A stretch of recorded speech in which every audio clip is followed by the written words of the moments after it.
मैं कौन हूँ, कहाँ से आया हूँ, मेरा निज स्वरूप क्या है, सच्चिदानंद परब्रह्म कहाँ है, कैसा स्वरूप है उनका और उन्हें पाने का वास्तविक मार्ग क्या है।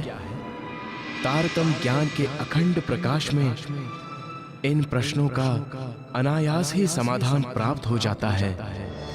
लहराते हुए महासागर की अथाह जल राशि में जिस प्रकार असंख्य बुलबुले पैदा होते हैं और तत्क्षण उसी में लीन हो जाते हैं, उसी प्रकार महामाया से असंख्य लोग पल पल में प्रकट होते हैं और उसी की गोद में समाप्त हो जाते हैं।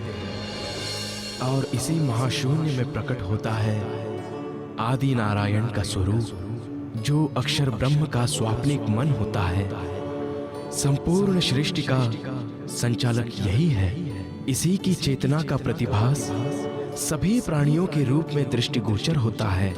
संसार के अधिकांश मनुष्यों का प्रायः यही आराध्य देव है और इससे परे ये योग माया का अखंड मंडल है, जहां अक्षर ब्रह्म अपनी अखंड एवं चैतन्य प्रकृति के साथ क्रीड़ा करता है। ये अद्वैत भूमिका है। यहाँ के कण कण में चैतन्यता, अखंडता एवं ब्रह्म रूपता के दर्शन होते हैं। ये वेदों में चतुष्पाद विभूति के रूप में वर्णित हैं। भगवान शिव, महाविष्णु, संकादिक, शुकदेव आदि की ध्यान क्रीड़ा का यही स्थान है। किंतु इस योग माया मंडल से परे वो स्वलीला, अद्वैत, अनादि, अनंत परम धाम है।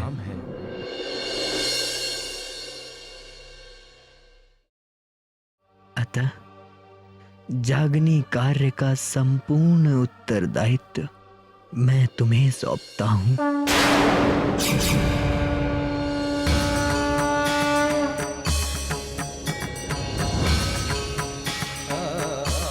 तुम्हें सभी आत्माओं को, खासकर शाकुंडल और शाकुमार को खोजकर उन्हें निज स्वरूप की पहचान कराना है और अपने निज घर चलना है।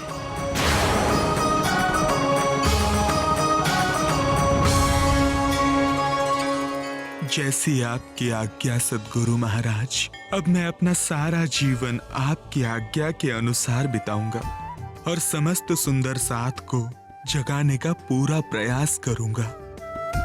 अजबाई। जी स्वामी जी।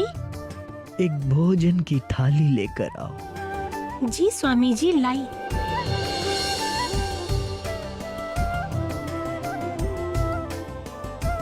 बिहारी, तुम मेरे नस्ली पुत्र हो, मेरी समस्त भौतिक संपदा के वारिस, और मेहर राज मेरे नजरी पुत्र हैं और मेरी आध्यात्मिक संपदा के ये वारिस हैं। इसलिए रिश्ते में तुम दोनों भाई ही हो। इसलिए मैं ये चाहता हूं कि आज तुम दोनों मेरे सामने बैठकर एक ही थाली में भोजन करो।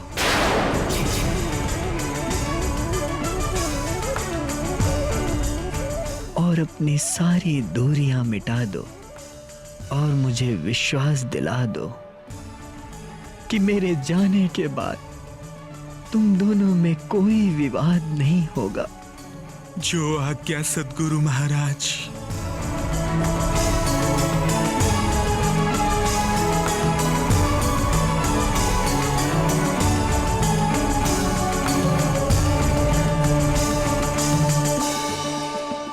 आपकी सब आज्ञा सर आंखों पर, किंतु इनके साथ भोजन मैं नहीं कर सकता।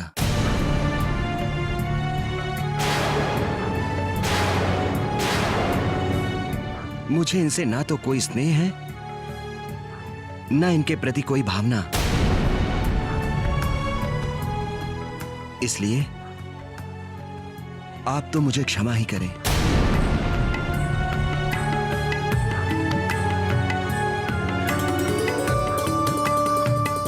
जिस व्यक्ति के लिए तुम्हारे पिता भाव रखते हो, उस व्यक्ति से तुम भावना रहित कैसे रह सकते हो बेटा? समझने का प्रयास करो। मैं कोई तुम्हारा शत्रु नहीं, पिता हूं, तुम्हारे भले के लिए ही कहता हूं। मन से इस तरह की द्वेष की भावना का त्याग करो और मेहर राज के प्रति सद्भाव पैदा करो। तुम्हारा कल्याण होगा। खा लो बेटा, मेरी खुशी के लिए खा लो साथ में।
प्रणाम।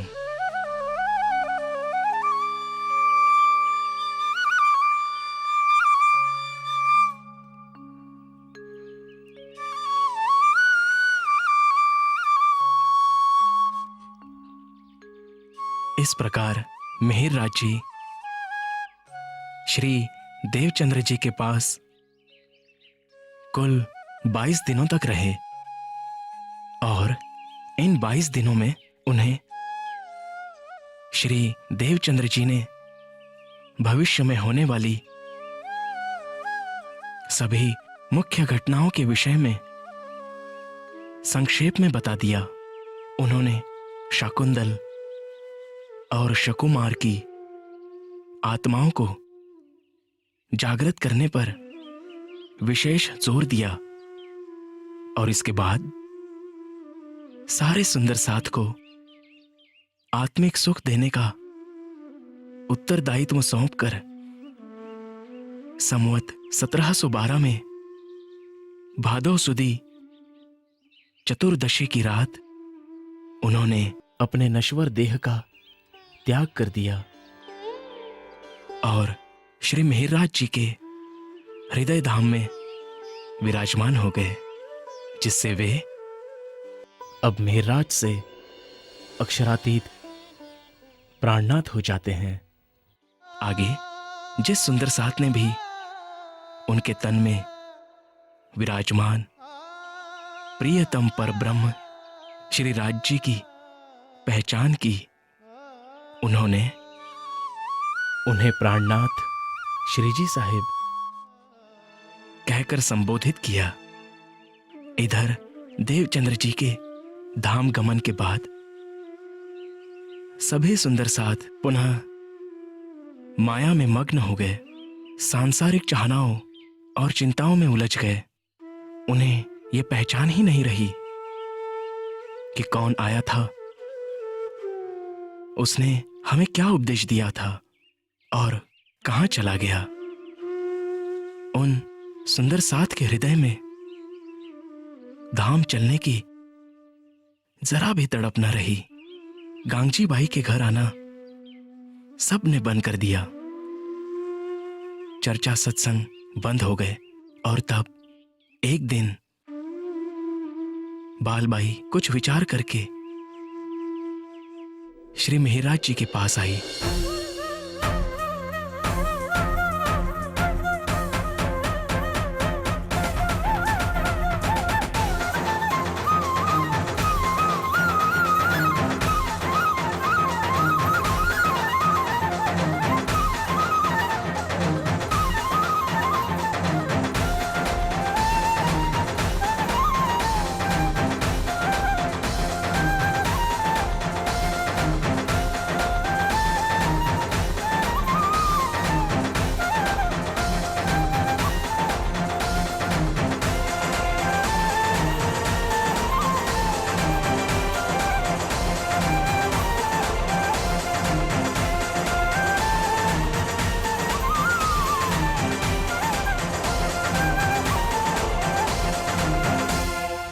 प्रणाम माताजी। प्रणाम। कहिए, हम आपकी क्या सेवा कर सकते हैं? आज मैं तुमसे एक बहुत ही महत्वपूर्ण विषय पर चर्चा करने आई हूँ। हमारे सतगुरु जी के धाम गमन के बाद गांजी भाई का घर सूना हो गया है। अब वहाँ कोई सुंदर साथ नहीं आता। सभी अपने अपने कार्यों में मगन हो गए हैं। ऐसा लगता है कि किसी को धर्म की चर्चा, सत्संग में कोई रुचि नहीं है। समझ में नहीं आता कि ऐसी स्थिति में जागनी कार्य कैसे होगा। आप सत्य कह रही हैं। इस स्थिति में सुधार के लिए हमें कुछ न कुछ अवश्य करना होगा। आपके दिल में कोई विचार हो तो बताइए। मेरा विचार है कि सद्गुरु की ऐसी महान गादी खाली नहीं रहनी चाहिए, क्योंकि दुनिया के हर छोटे बड़े संतों, महापुरुषों की गादी भी बड़े धूमधाम से प्रतिष्ठित की जाती है। तो हमारे निजानंद स्वामी जी की गादी क्यों खाली रहे? इनकी महिमा तो सर्वोपरि है। उस पर यदि हम किसी को प्रतिष्ठित कर देंगे तो सुंदर साथ पुनः आना शुरू कर देंगे और फिर से सत्संग चर्चा शुरू हो जाएगी। मैं आपके विचार से पूर्णतः सहमत हूँ। किंतु अब प्रश्न ये है कि इतनी महिमामयी गद्दी पर किसे बैठा है? कौन उस पर बैठने की पात्रता रखता है? लोक रीति और राधा वल्लभी मार्ग की परंपरा के अनुसार देखा जाए तो पिताजी की गादी पर पुत्र का ही अधिकार होता है। इसीलिए मेरे विचार से सद्गुरु की गादी पर बिहारी जी को बिठाया जाना चाहिए। आपकी क्या राय है?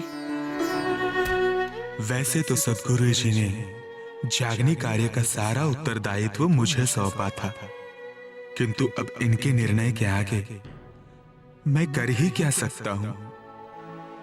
राज्य की जैसी इच्छा। मैं एक सुंदर साथ के रूप में ही जागनी कार्य का प्रयास करता रहूंगा। जैसी आपकी इच्छा। मैं भी इस निर्णय से सहमत और प्रसन्न हूँ। आप बिहारी जी को सद्गुरु जी की गद्दी पर बिठाने की तैयारी कीजिए। लेकिन सुंदर साथ ने उन्हें स्वीकार नहीं किया तो? उसकी चिंता आप न करें। सर्वप्रथम मैं बिहारी जी को प्रणाम करूंगा और सभी सुंदर साथ को समझाऊंगा। फिर मुझे देखकर सभी सुंदर साथ भी बिहारी जी को प्रणाम करने लगेंगे। सुंदर साथ के जागने कार्य और आत्मिक सुख के लिए मैं कुछ भी कर सकता हूँ। ये ठीक रहेगा। अच्छा, अब मैं चलती हूँ और बिहारी जी के गादी अभिषेक की तैयारी करती हूँ।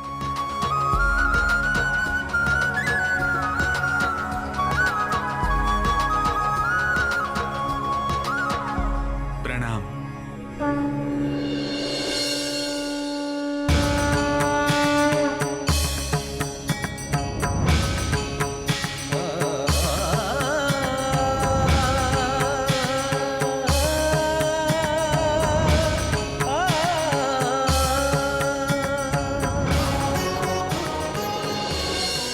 धाम के धनी की जय, बिहारी महाराज की जय।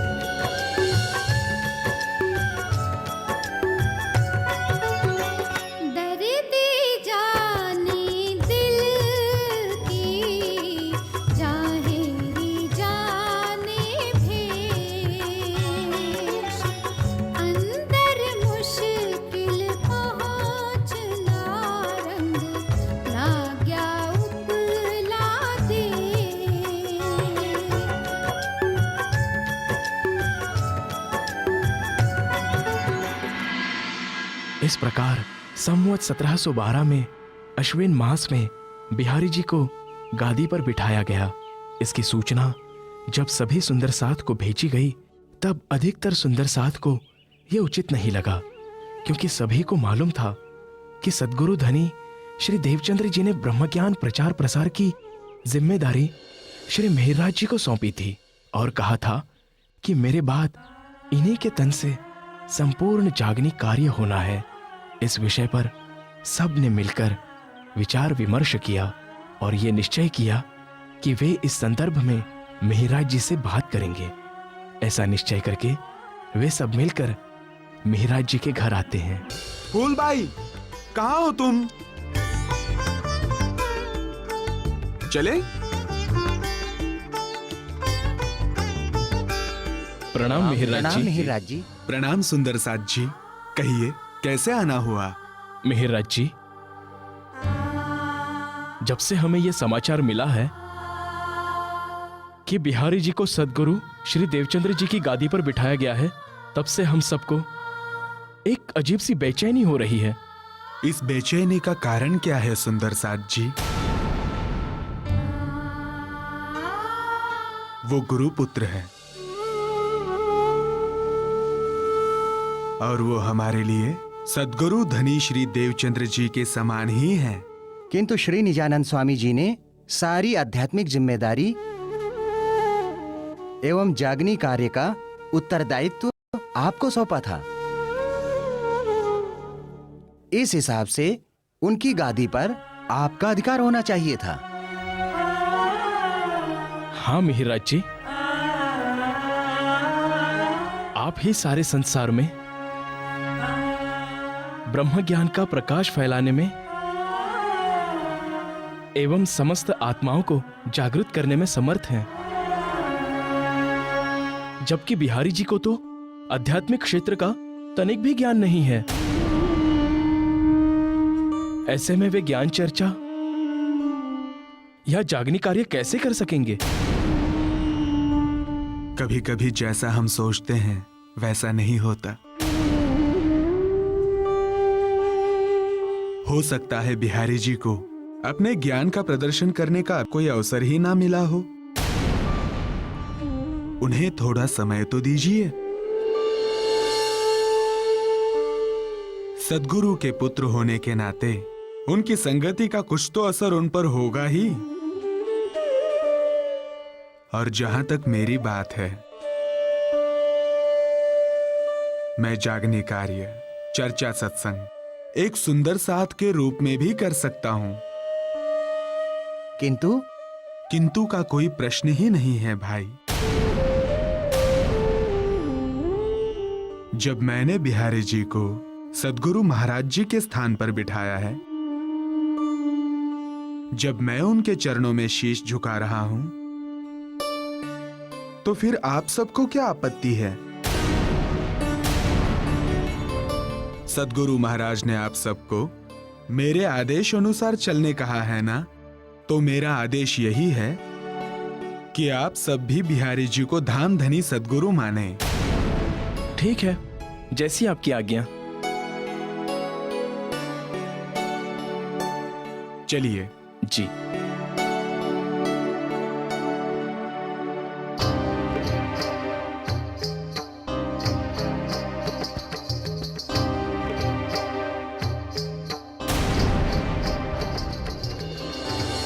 बिहारी जी के आने का समय तो हो चुका है, किंतु वो अभी तक आए क्यों नहीं?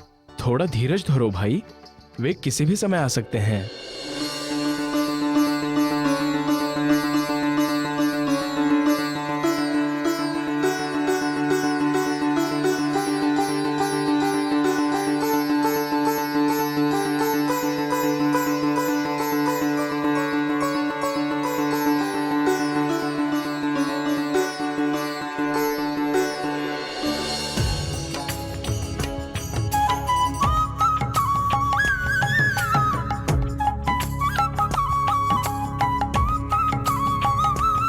बोलो सद्गुरु महाराज की जय। जय। धाम के धनी की जय। सद्गुरु महाराज की जय। धाम के धनी की जय। सद्गुरु महाराज की जय। धाम के धनी की जय। जय।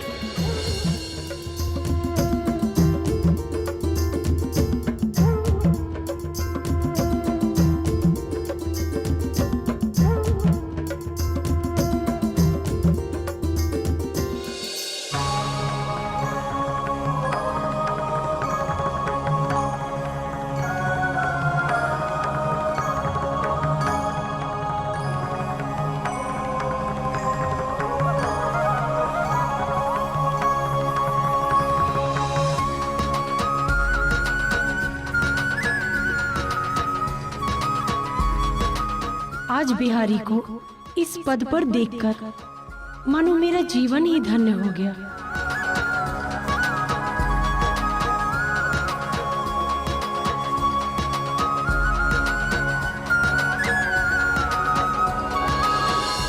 हे सुंदर साथ, परम धाम से हम इस दुनिया में खेल देखने आए हैं, इसलिए अच्छे से देखो, खाओ, पियो, किंतु गुरु के स्थान को, उनके चरणों को नहीं भूलना। गुरु के चरणों में ही चारों धाम हैं। वो जिसे चाहें परम धाम पहुंचा सकता है, और गुरु नाराज हो गया तो वो मनुष्य 100 जन्मों में भी परम धाम नहीं जा सकता। प्रातः उठकर नियमित रूप से स्नान करो, साफ सफाई से रहो, सुबह शाम तुलसी का काढ़ा पियो,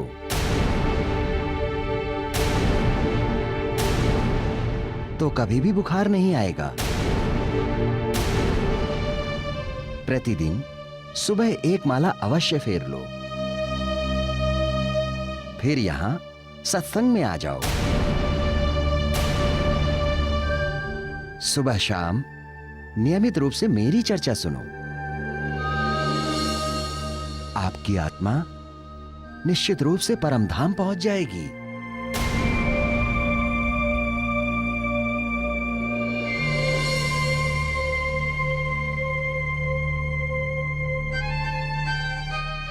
बोलो सद्गुरु महाराज की जय। जय। धाम के धनी की जय। जय। सद्गुरु महाराज की जय।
ये हमने किसको सद्गुरु की गादी पर बिठा दिया है सुंदर साथ जी? इन बिहारी जी को तो रत्ती भर भी आध्यात्मिक ज्ञान नहीं है। आध्यात्मिक ज्ञान तो छोड़ो, उन्हें तो सामान्य ज्ञान भी नहीं है। देखा नहीं वे किस तरह से चर्चा कर रहे थे, जिसका ना कोई सर था ना कोई पैर। अब ऐसी चर्चा सुनने का क्या लाभ? सच है सुंदर साथ जी, ऐसी चर्चा सुनने से अच्छा है कि हम अपने घर पर ही बैठकर राज जी का ध्यान करें। बात तो सही है, लेकिन मेरी मानो तो एक बार मिहिराज जी से मशवरा कर लो, शायद वे कोई रास्ता सुझा दें। लो, मिहिराज जी भी आ गए। प्रणाम सुंदर साथ जी। प्रणाम। प्रणाम। लोग यहाँ आखिर किस बात की मंत्रणा हो रही है? आप तो जानते हैं कि हम सब बिहारी जी के ज्ञान चर्चा से संतुष्ट नहीं हैं। जी मिहिराज जी, वे तो आत्मा परमात्मा का विषय छोड़कर इधर उधर की बातें करके बस समय बिताते रहते हैं।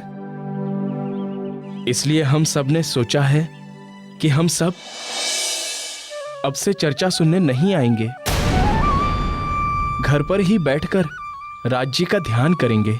आप लोग ऐसा मत कीजिए।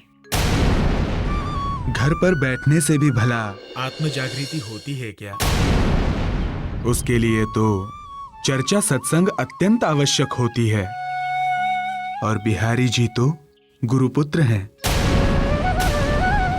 गुरु के समान हैं। उनका आशीर्वाद तो अत्यंत जरूरी है। क्षमा कीजिए मिहिर राज जी, हम गुरुपुत्र का अपमान नहीं करना चाहते, लेकिन जो सच है सो है। हम सब जानते हैं कि उन्हें मात्र निजानंद स्वामी जी के पुत्र होने के कारण गादी पर बिठाया गया है। उनमें ना तो स्वयं में ब्रह्म ज्ञान के प्रति रुचि है और ना ही अन्य आत्माओं को जगाने की तड़प। और वो तड़प और सुंदर साथ के प्रति प्रेम आप में है। हम आपसे चर्चा सुनना चाहते हैं। देखिए, इनकार मत कीजिए। आपके अंदर अथाह ज्ञान और प्रेम भरा है, ये हम सब जानते हैं। आप सबके अनुरोध का मैं मान रखता हूँ सुंदर साथ जी। आप सब मेरे साथ चलिए।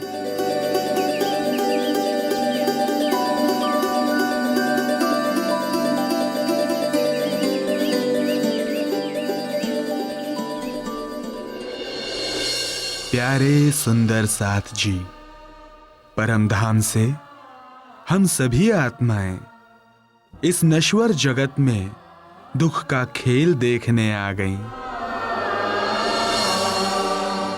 इस नश्वर देह में जैसे ही हमारी आत्मा ने प्रवेश किया, हम अपने स्वरूप को ही भूल गए और अनेकानेक दुखों को प्राप्त हो गईं।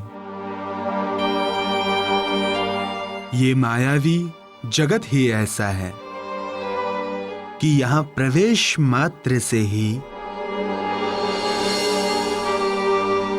अपने स्वरूप का विस्मरण हो जाता है। ये आत्म स्वरूप की विस्मृति ही सबसे बड़ा बंधन है, सबसे बड़ा दुख है, सबसे बड़ी अज्ञानता है। इसीलिए अपने स्वरूप को याद करो, अपने निज घर को याद करो।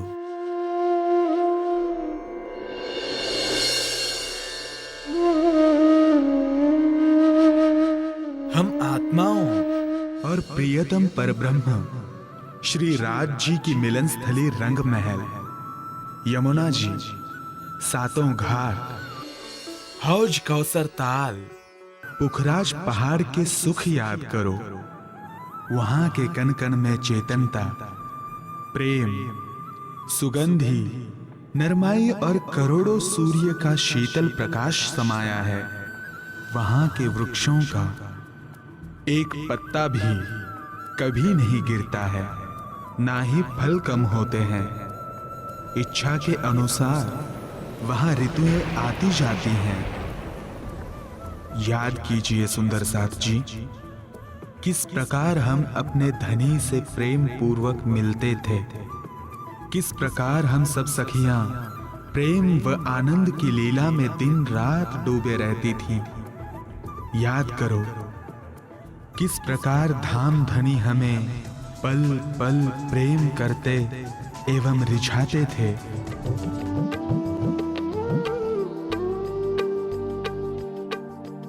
तुमको इश्क उपजावने कर सो अब पाए।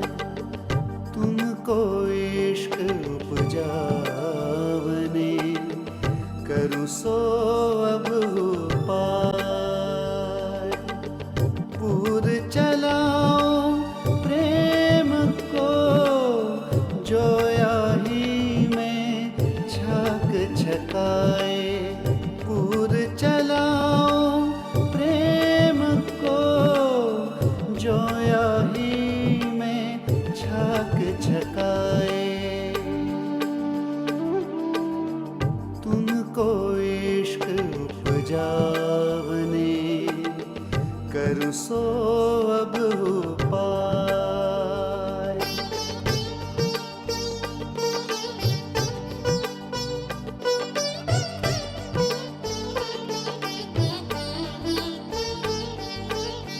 कीजिए याद मिलाप धनी को और सखियों के सने। रात दिन रंग प्रेम में विलास किए हैं जे।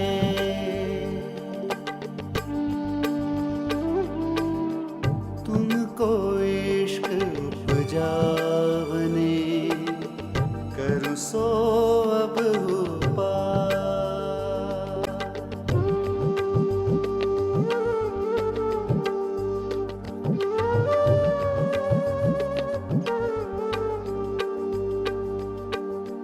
निश दिन रंग मोहलन में साथ क्षमाजी शान। याद करो सुख सब अंगो जो करते आठों जान।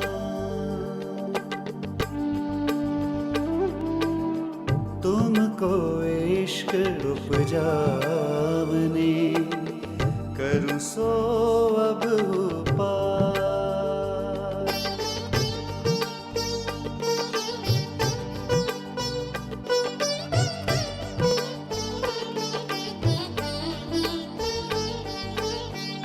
यही अपनी जागनी जो याद आवे निज सुख।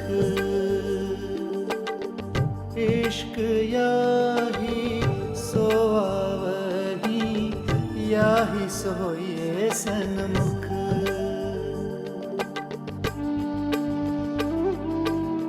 तुमको इश्क उपजावने करूँ सो अब पार।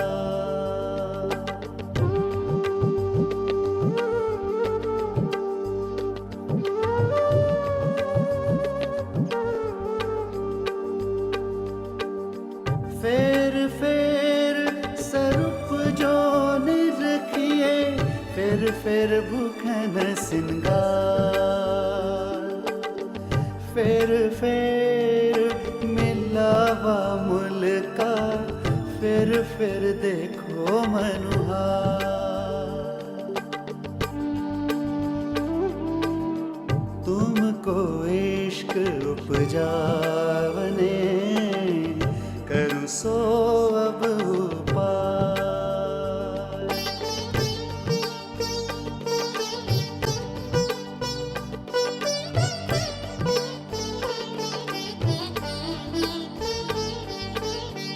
मैं जो दे तुम्हें सिखापन सोली जो दिल दे।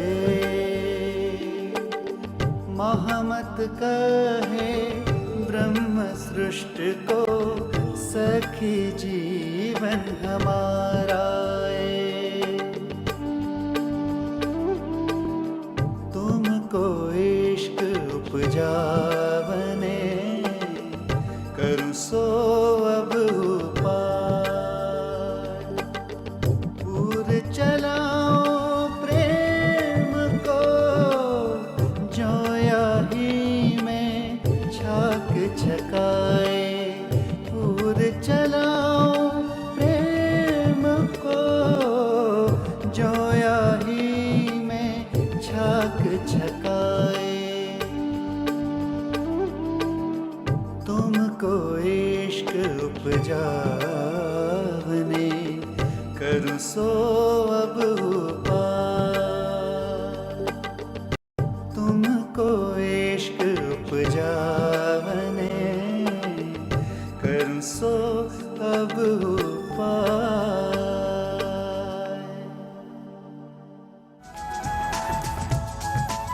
हे सुंदर साथ जी, आंखें खोलिए।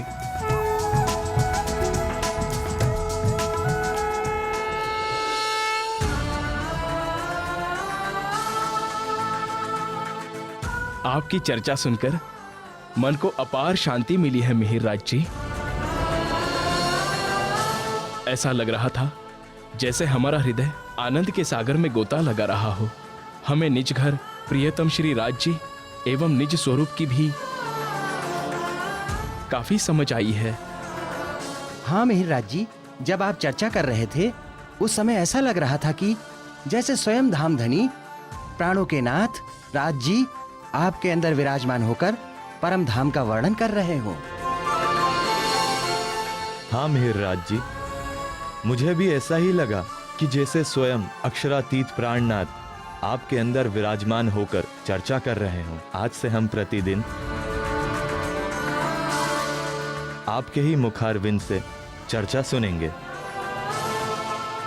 नहीं नहीं, आप लोग ऐसा मत कहिए। ये गुरुपुत्र बिहारी जी की महिमा के विरुद्ध है।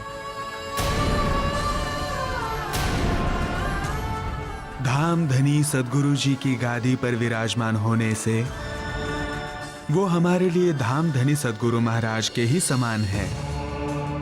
इसीलिए आप सबको बिहारी जी के पास चर्चा सुनने जाना ही होगा, उनके चरणों में प्रणाम करना ही होगा, ताकि सद्गुरु जी की गादी की शोभा बनी रहे। और जब भी संभव होगा, उनकी चर्चा के पश्चात श्री राज जी के आदेशानुसार मैं भी चर्चा सुनाने का प्रयास करूंगा। अब आप लोग जाइए और मैंने जो कहा है उसका पालन कीजिए।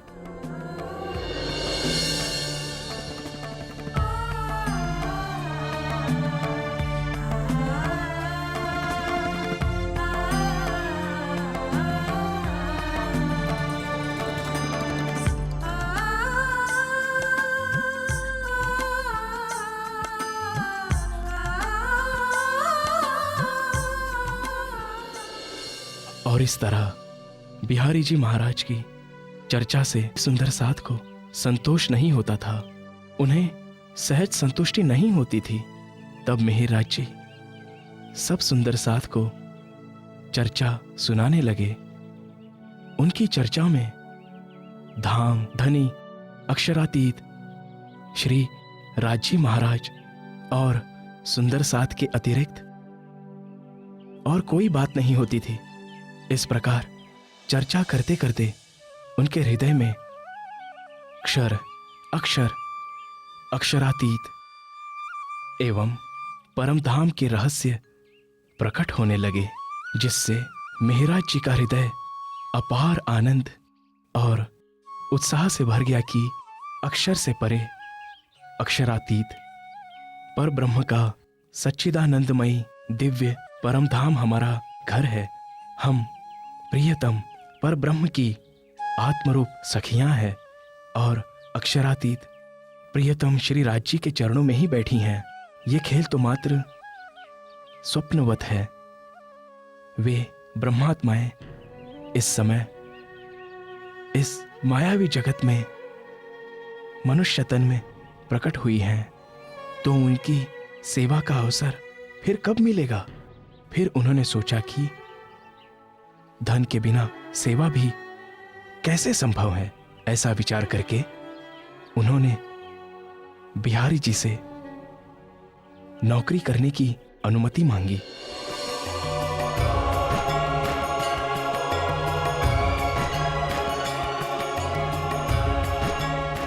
प्रणाम सद्गुरु महाराज।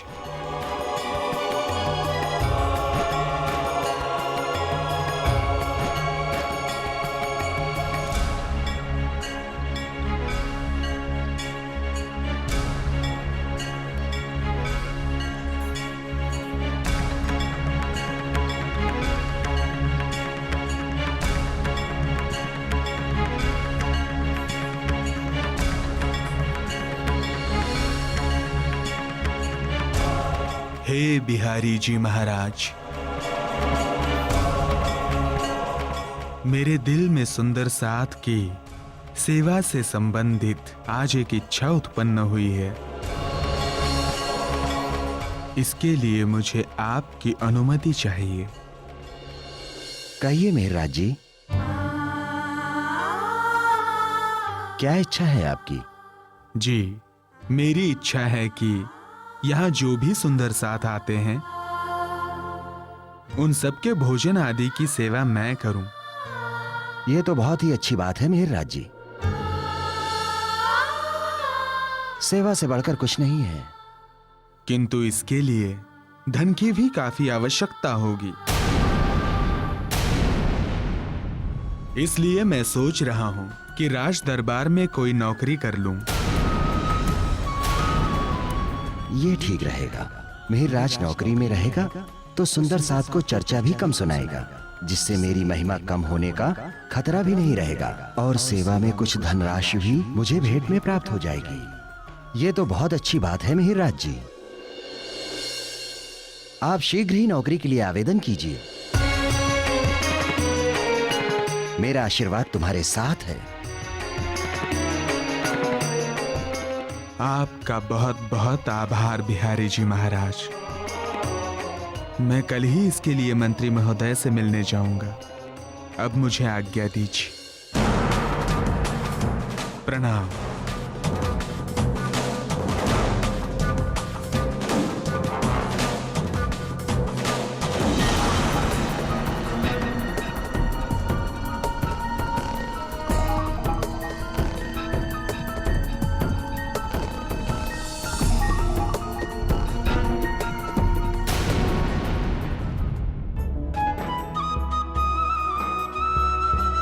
अब इससे ज्यादा खुशी की बात और क्या हो सकती है कि आपके जैसा ईमानदार और योग्य व्यक्ति हमारे साथ इस राज्य का दीवान का कार्य करें।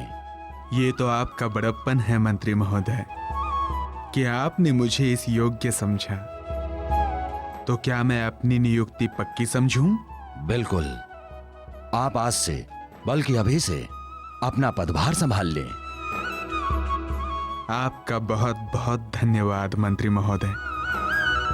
मैं कल से ही सारा कार्य संभाल लूंगा। अब मुझे इजाजत दीजिए। प्रणाम। प्रणाम।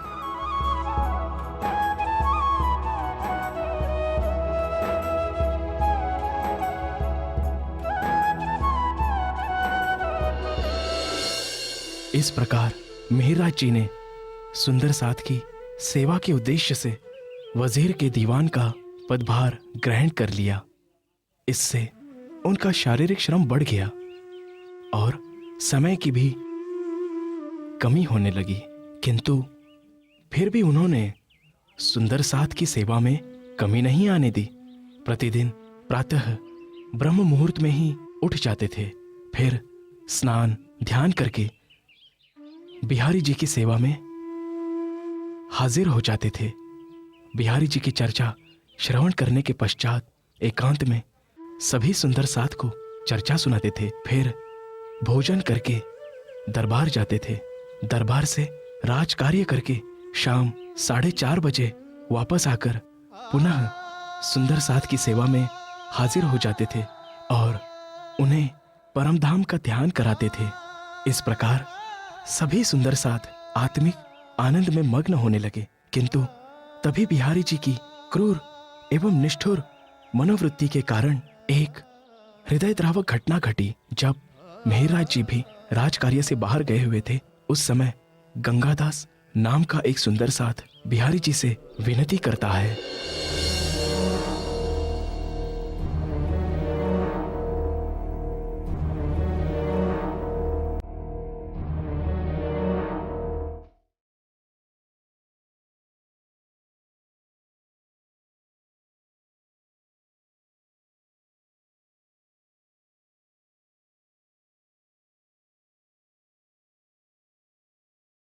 हे धामधनी बिहारी जी, मैं एक गरीब सुंदर साथ हूं।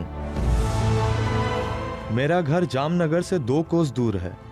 मैं आपके नियम अनुसार प्रतिदिन दोनों समय यहां चर्चा सुनने आता हूं, किंतु दूरी अधिक होने के कारण आने जाने में मेरा बहुत समय निकल जाता है और मैं अपने परिवार के पालन पोषण के लिए कुछ नहीं कर पाता हूं। चूंकि मेरी रोजी रोटी दैनिक मजदूरी पर निर्भर है, अतः मेरी आपसे प्रार्थना है कि कृपया मुझे दिन में एक समय चर्चा में ना आने की छूट दें। इस तरह से तो धीरे धीरे सभी आना बंद कर देंगे, और वैसे भी ये गरीब है, इससे कुछ मिलना जुलना है नहीं, इसे निकाल देना ही ठीक रहेगा। यदि यहां आकर श्री राज जी की चर्चा सुनने से तुम्हारा समय बर्बाद होता है तो जाओ, मैं तुम्हें दोनों समय की छूट देता हूं। अब तुम्हें यहां आने की कोई आवश्यकता नहीं है। आज से मैं तुम्हें सुंदर सात में से निष्कासित करता हूं।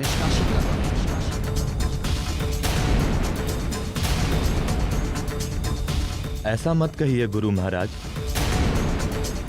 मेरे कहने का यह तात्पर्य नहीं था। मैं तो बस इतना कहना चाहता था कि मैं बहुत दूर रहता हूं और आने जाने में समय बीत जाता है, किंतु कोई बात नहीं, मैं दोनों ही समय आऊंगा। आप मुझे मेरे कथन के लिए क्षमा कर दीजिए। तुम्हें क्षमा नहीं, दंड मिलेगा गंगादास। नाग जी, तुम इसी समय गंगादास को यहां से बाहर निकाल दो।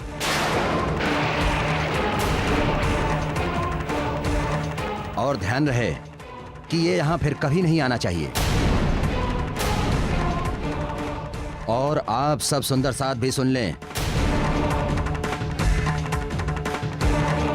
कि जो सुंदर साथ गंगादास का साथ देगा या उसकी मदद करेगा, उसको भी सुंदर साथ में से निष्कासित कर दिया जाएगा।